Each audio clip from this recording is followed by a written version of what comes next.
En tanto el señor juez determina al joven, a la joven menor y a la joven reservada menor,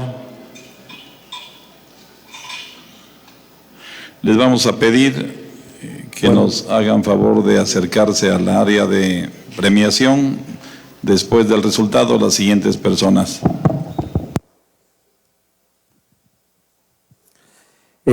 Para definir a la campeona joven menor tenemos 3 excelentes hembras. Ya había comentado en el campeonato anterior, para definir a una campeona, a un campeón, pues tomamos en cuenta raza, caracterización sexual secundaria, estructura, productividad, funcionalidad y sexualidad.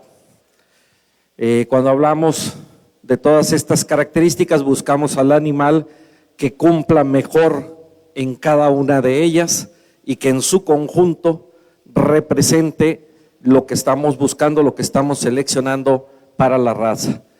En este sentido, me inclino por la hembra con la placa número 11, a la cual le estamos otorgando este campeonato. Una hembra muy bonita, muy bien caracterizada racialmente, perfil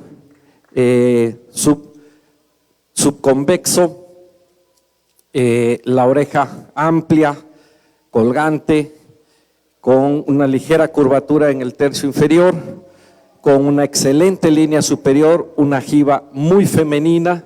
Vean esa costilla profunda, bien arqueada, que la observamos desde las primeras costillas y cómo se correlaciona con una excelente línea superior, sin transiciones, con una buena inclinación en el anca.